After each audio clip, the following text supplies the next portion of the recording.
Welcome everyone to Learning with Belvista Studios. This is our opportunity for my team and I to pick people from around the world, humans that inspire us, and allows us the opportunity to be curious and ask them questions so that we can learn. And as a result, they give their time and we do it publicly so that you can learn as well. And I'm really excited about today's guest. We've had an anthropologist on the podcast before, and it was like mind-goggling, whatever, blowing, all those words that just made me think very differently.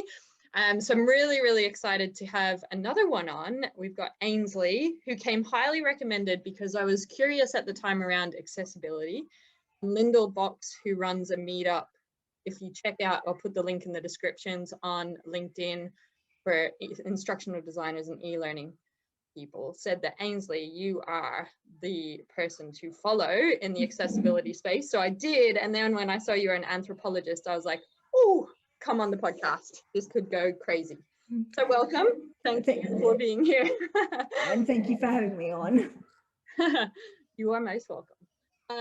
So it's our pleasure, really. But the first thing I want to start is my understanding of an anthropologist, and it's so new, like only in the last kind of 12 months has come to my radar. But my understanding is that it's basically the study of what it means to be a human, where we are here and kind of now.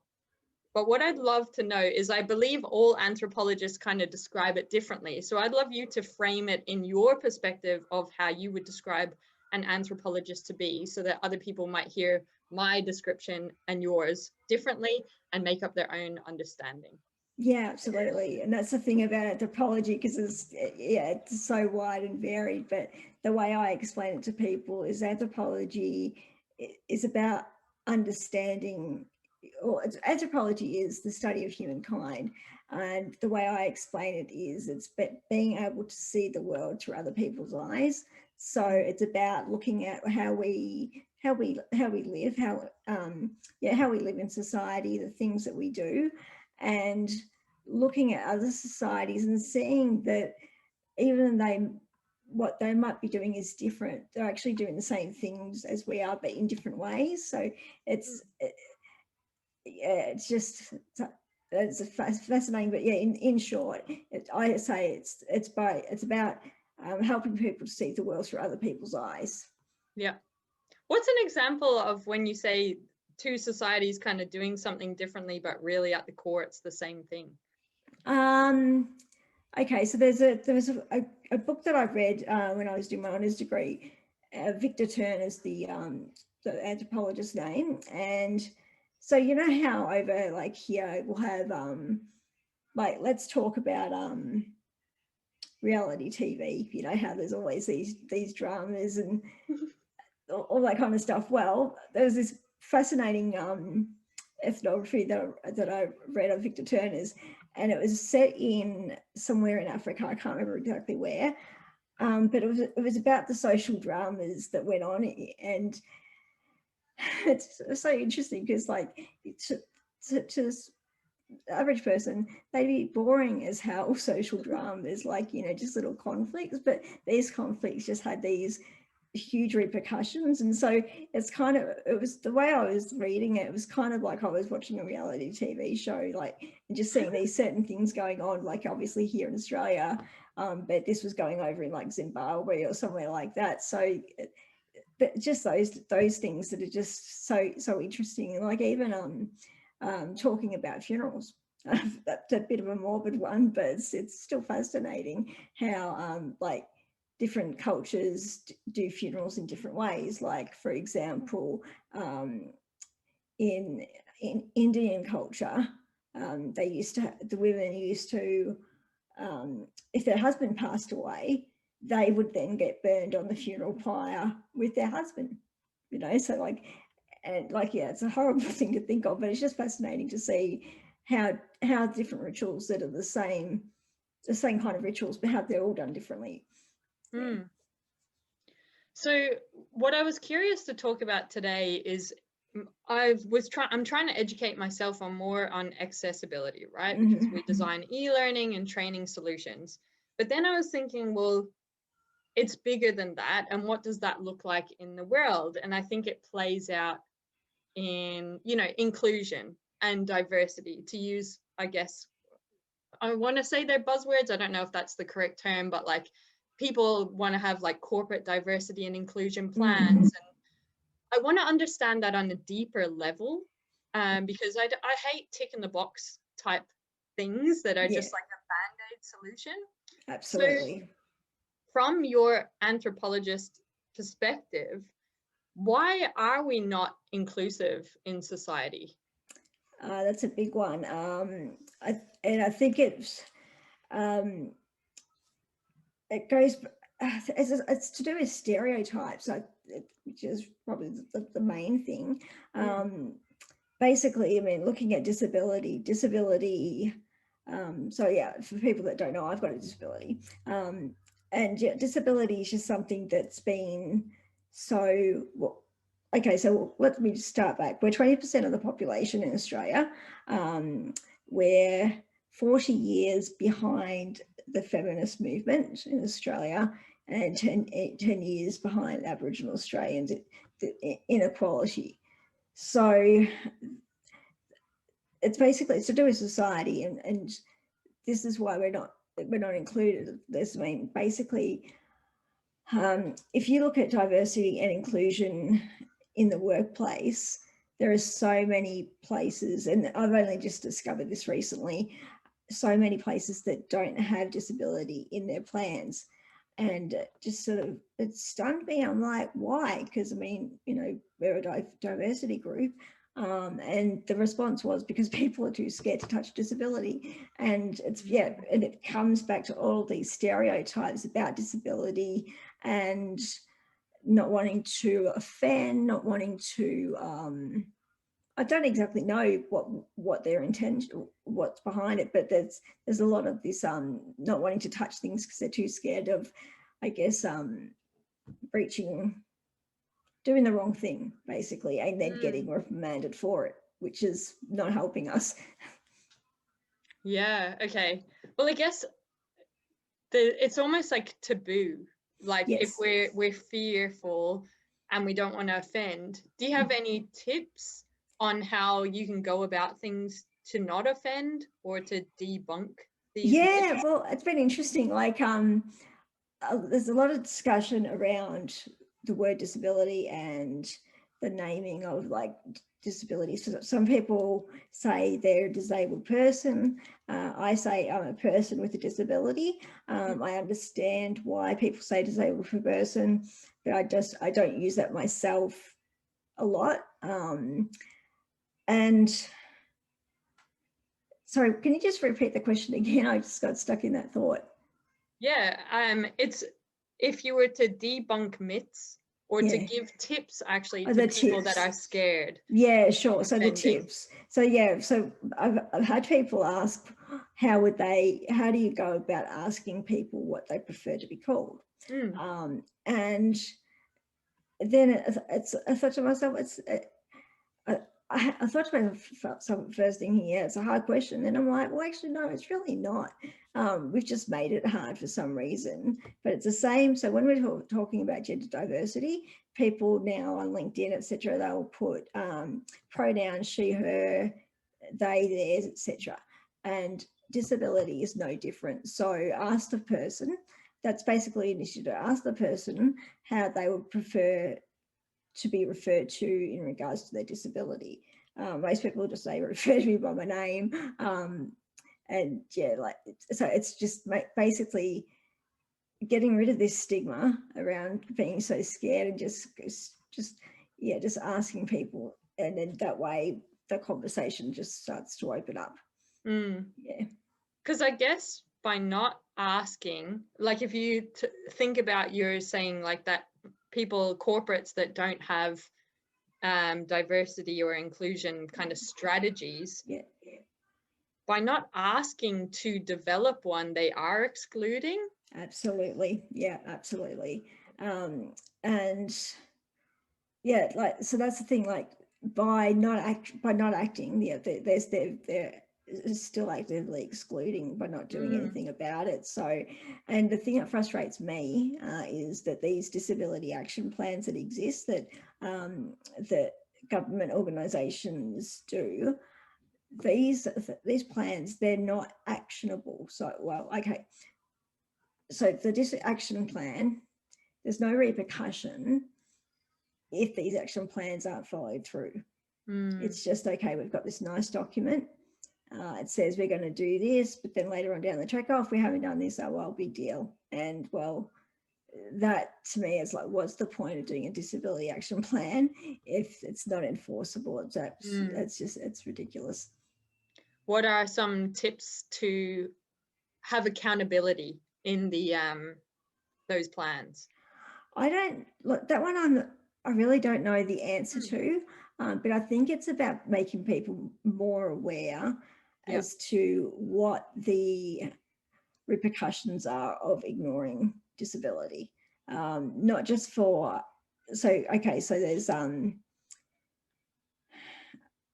for the business, for example, they might, because they're not disability aware, they might not be aware of the actual people or talent out there that they could be hiring. That's for one thing, but it leads to social exclusion of people with disabilities as well. So if people were more aware, businesses were more aware of the repercussions, not just legal repercussions, but the ongoing systemic repercussions for people with disabilities, they'd be more, I would hope they'd be more inclined to do something about it.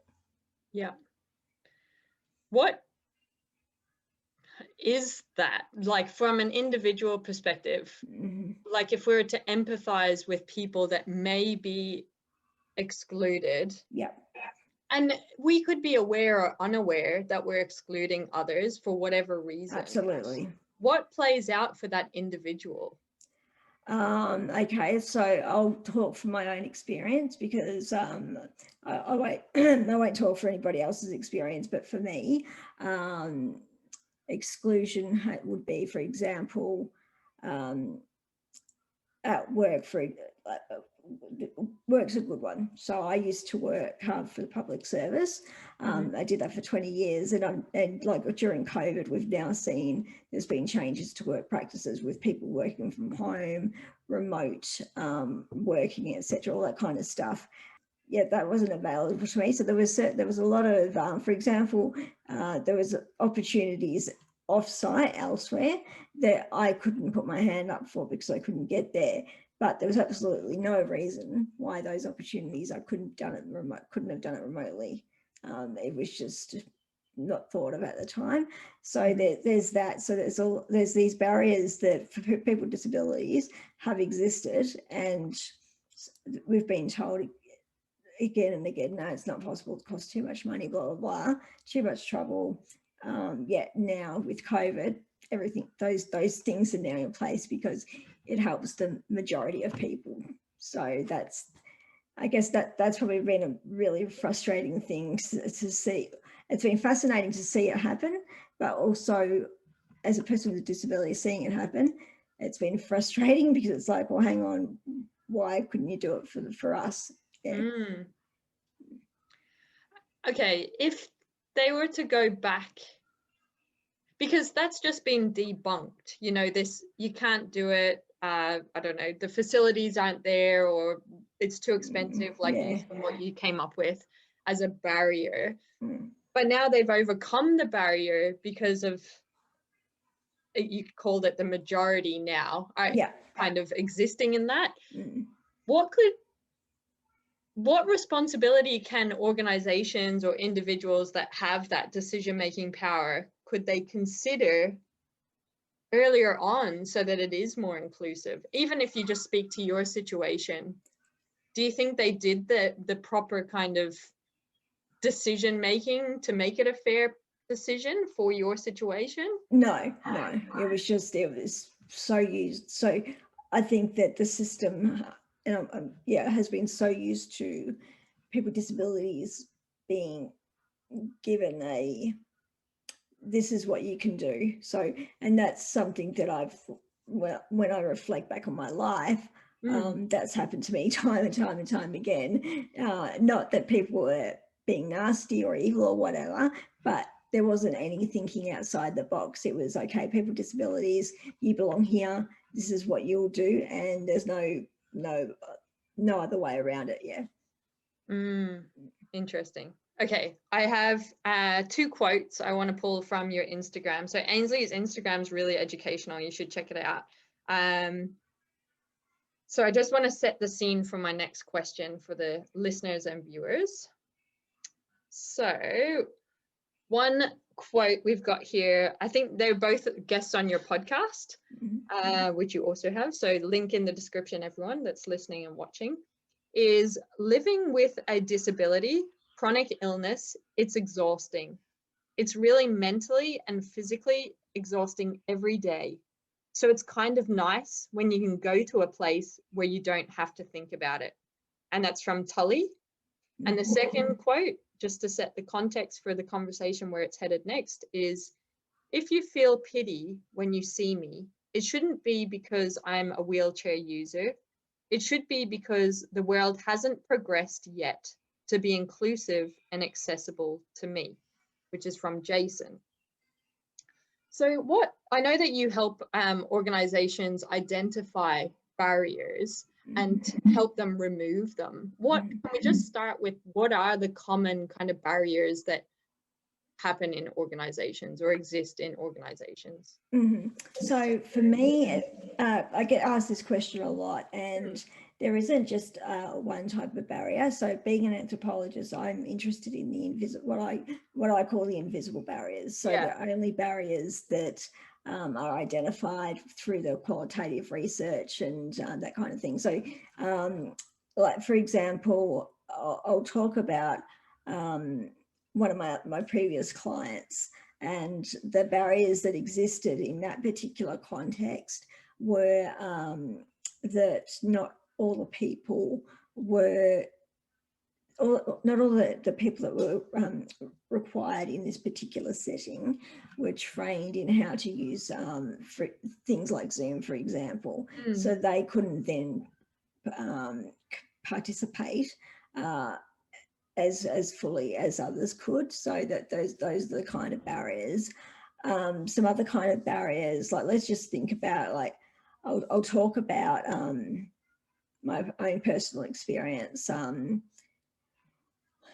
Being things like, for example, being asked, invited out to places, and then finding out that those particular places aren't accessible. I mean, yes, there's physical barriers, but it's also an invisible barrier, because you start to retreat and think, oh, look, I don't want to keep getting asked out, and then keep finding out, I can't go. So those are the kind of things as well, ones that kind of not just affect the work that you do, but also affect, I guess, other parts of your life as well. So it's the things that add up, basically. Yeah. I'm listening to your language, and you use a lot of I'm speaking from my own experience, which is really interesting. And I think one thing that we're really big on in our team is empathizing with the end user, try to understand them to meet their needs. And it sounds like you do that a lot. And I believe that's the role of an anthropologist as well. Yeah, absolutely. Yeah, can you tell us more about that? Sorry? Empathizing with the end user and knowing that everyone's got their own story or their own experience. And because a lot of the time we make assumptions. So if you can talk from that perspective on everyone's got their own individual experience. Yeah, absolutely. Because I mean, I've been asked a lot, I get asked a lot, what some people, like in general conversation, they'll be like, what does this mean for this person does this? What does this mean? And I'd be like, well, I can't speak for them because I'm not them. Yes, I have a disability, and this is where a lot of people get either uninformed, not sure what, but that people assume that because you've got a disability that you'll know what somebody else is going through, or that another way of looking at it is if they can do something, like for example, if there's a wheelchair user, I'm also a wheelchair user. If that wheelchair user can do something, then surely I can do that too. So that these things. And so one thing in the disability community is not talking for other people, because it takes away their voice, and society is doing a good enough job as it has been in taking away disability voices. So it's just not something that you do. But yeah, also having said that, there are things that people with disabilities have a shared experience of based on societal issues.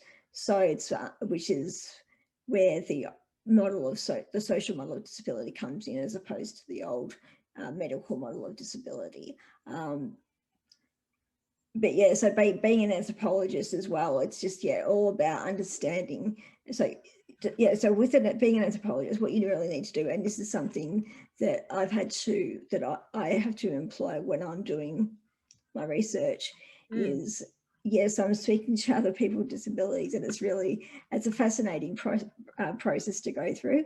It's called reflexivity, and it's basically, although I have a shared experience with these people that I'm interviewing, I can have that empathy, but it's basically being aware that I don't know what their actual experience is like. So therefore, being aware of that being aware of my position, and making sure that I'm representing what that person is saying, and making sure that their story is the one that's heard.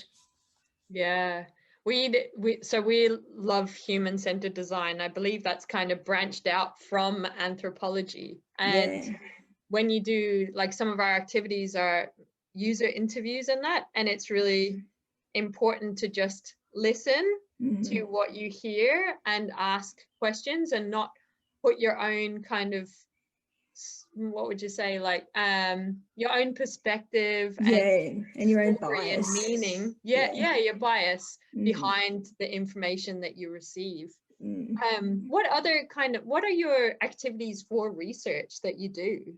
So I'm an applied anthropologist, and I studied at Deakin University. So I did social and cultural anthropology. So that's basically that's where I situate myself.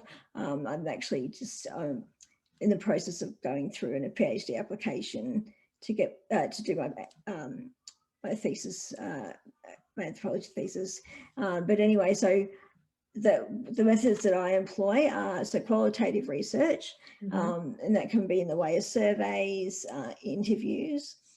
And then I basically, once I've done the interviews, I break down the data and have a look at the data, compare look at the similarities, and also look at the differences. And then what I love about doing it that way is you're looking and you're seeing. It's interesting, like you get to read between the lines, so even though, and it's not about putting your own bias in there, or not putting. I was going to ask you about that. Yeah. So you're not actually filling in the blanks with your, with what you think, but what you're doing is you're thinking back, being reflexive about the interview, and then looking back and going, okay, so that's what they meant by that. So. It's a really interesting process, and it's something I could just basically get stuck into for hours and hours. Do you have a certain set of questions that you can adapt for each thing that you're researching, or are you always coming up with the same questions? No, so different questions, I mean. Yeah, so for me, I consult with different businesses and different organizations. So because of that people aren't in the same settings, they're not doing the same things. So for example, I worked with the City of Melbourne, and that the City of Melbourne contract was was interviewing their disability advisory committee. So the disability advisory committee was people with disabilities, and their concern was making sure the civic life of Melburnians with disabilities is accessible and inclusive. So so I had a set of questions for them, but for example, I might go to a disability service provider, and they might want, for example, an evaluation on how they're doing from the consumer's perspective. So my set of questions are going to be completely different to them because they're getting a different service. So I guess for me, the main things is looking at what the recommendations are to enhance the service, and what the businesses can do differently. So those are probably similar themes, but the questions in themselves are different. They're going to be based on what what's going on in that business and in that setting. Yeah. How do you show respect when you're asking those questions to the customers? What kind of things do you think about, or I don't know, how you act? Yeah, so I mean, for me, it's interesting because even though I've got a disability, I don't know what it's like to, for example, to have vision impairment, hearing loss, that kind of thing. So, this is a fascinating thing about accessibility because it is so multifaceted. Like you were talking about Lyndall Box earlier. Lyndall does, like, I can't get my head around what the stuff that Lyndall does. So it's like, it's so fascinating. And for me, I find that because I'm curious about the people that I'm interviewing, that seems to break down the barriers with them. So, for example, I was speaking to a blind man for one of the research projects I was doing, and it was absolutely fascinating just hearing about the different things that are in Melbourne that help him get around, and the things that you and I wouldn't notice because we don't need them, but he needs them. And so I feel like I think it's this well, for one, people with disabilities, like, okay, so let me put it this way. When I work on projects, people with disabilities are happy that there's a person with a disability doing the research. So I think that's, that's the biggest barrier. If it's somebody without a disability, it's like, okay, well, what are they going to do with this information? Is it really going to work? So I feel like there's that, they know that my mission is to help people understand each other, and so therefore that's what I'm there to do, and so it just seems to break down that barrier. That's cool. I like that. So just be curious is the main tip. Yeah. When you get all your themes and your insights from your research, like, what's the process after that to make recommendations or to get to a place of taking action? Yep. So for the anthropologist, my role is just to recommend. It's to go any further would be like, no, you don't do that. As an anthropologist, you get slapped over the hand with that one. So I learned that. It's funny, I learned that very early on when I did my honours degree. I did my thesis and then came back saying, you've written this from an activist point of view. You can't do that. You're not an activist, you're an anthropologist. So it's very interesting. Very interesting line. So basically it's just about, I provide the recommendations, provide that to the business, and they will do with that what they will. I mean, obviously, I'd love to know that those things have been in place, but it's not my place to know. And it's not the role of the anthropologist to get involved in any of that kind of stuff. Yeah. Is there, in terms of the recommendations that you make, do you see any common ones that someone could just put in place without gathering the insights? I feel like there's a lot of things, like, for example, when it comes to designing okay, so if you're going to have something that is meeting the needs of people with disabilities, it's the planning out process at the very start. and it's hard because, I mean, obviously you don't know things are going to work until you do them sometimes, but I feel like that there are things at the very start that if they had been picked up, then certain things wouldn't happen along the way. Yeah. And so I feel like those kind of things could be quite common, could be replicated and used by other businesses to avoid those things. Yeah, it's almost like a checklist. Yes. Or an audit would be handy. Like, yeah, exactly to ask right. yourself things to think about. And it comes back to the thing of we don't know what we don't know. So that's, unfortunately, it's not going to be something that's going to be addressed in the near future. But yeah, hopefully soon. Yeah. What questions do you think people should ask themselves to be more inclusive with the decisions that they make? Okay, so basically, it would be about whether or not people with disabilities, and this is sort of going to be a longer thing, but it's about whether or not people with disabilities are able to access that information, or are they able to, like, say, for example, if you're designing something, are they able to access it? And so it's really about trying to put yourself in the place of these people. If you can't, then that's fine. You're not meant to know what you don't know. So that's when you need to get people with disabilities involved. So basically from the very get-go, make sure you've got people with disabilities and the range of disabilities, both visible and invisible. Make sure, but do remember that we're not all the same. So we're not like, you know, you might have one wheelchair user, but doesn't necessarily mean the next wheelchair user is going to have the same kind of, I guess, the same kind of thing to say, but it's still better than doing no planning at all. Yeah. Yeah. And I think that's like, you know, just considering, they talk about diversity so much, you know, considering different perspectives, and what are those perspectives that you're considering in that planning phase that you were saying, spend the time there to figure it out before you, and it's, yes, you can't always know what you don't know, but you can try, I guess. Exactly. Yeah, that's correct. Yeah. Yeah. Okay, there was a quote on one of your recent blog posts, which I thought was really cool. It is disability, and you kind of were getting there earlier, but I wanted the conversation to go one way, and now I'm coming back to it. So the quote is, disability is a social construct.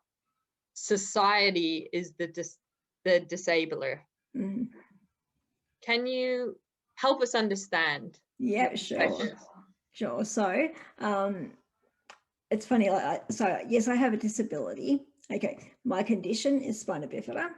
My disability exists because of the outside world. So when I'm in my home, I don't have a disability. When I leave the house and there's something that I can't do, that's when I've got a disability. So for example, in my estate, there are some curbs that are not wheelchair friendly. So I need someone to help me up and down those curbs. That's when my disability comes up. So it's all this stuff, and it's also so yeah, it's about what I can't do, not because of my body, but because things aren't accessible. That's basically the big thing about it, and it's about people getting used to the fact of thinking about disability as not the medical term. So and that's been an interesting one, because I had to do some press last week, and it was my first journo phone call, and so and it's funny, like I thought to myself, if I got asked that, I'm not going to answer the question as in, like, normally people would say, okay, so what's your disability? And I thought, well, you know, people wanting to get people used to this whole societal model of disability, I was going to refrain from saying it, but it just, yeah, it's I still came, the question was asked and I just came out with it. So but they're trying to get people to stop thinking like that, like stop focusing on what my diagnosis is and thinking about the other issues. Is that's the important bit. Do you have some practical tips to help humans? I think it's it goes up both ways. I think it's about people with disabilities making other people aware. For a very long time, before I actually started this business, I got frustrated thinking, like, some people were saying, oh, you know, you should do disability awareness training, right? And I was thinking, no, why should I have to do disability awareness training? Everybody should be aware as it is. And then the further I got into the whole disability space, it was just like, okay, so I can see why disability awareness training is still actually needed. So I'd sort of been living under a rock and thinking, oh yeah, no, it's all cool, and no, big problems. Yeah. Yeah. Well, with that in mind then, so you said like Australia is on certain things that you called out earlier in the podcast, we're like 40 years behind and on certain things, right? Yeah. If you could put yourself 40 years into the future, how do you see the world? Ooh, this is an interesting one, because when I read that, so it was the 40 years.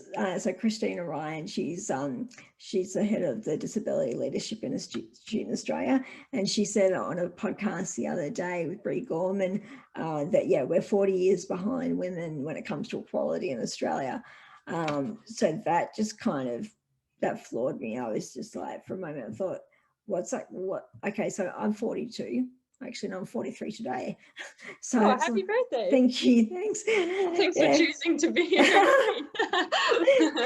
Yeah, and so I thought to myself, well, what's the point? For 40 years, it's like, you know, I haven't been equal for my whole life, pretty much. So what's the point? So like in another 40 years, it'd be just nice like, I put it this way, like if you watch some Supernatural, VOA, and TV shows like that, people with disabilities, or even the L Word Generation Q, they've got people with disabilities on TV, and it's not even a thing, as in it's not, okay, so I've got this friend who's deaf, here she is, blah, blah, blah.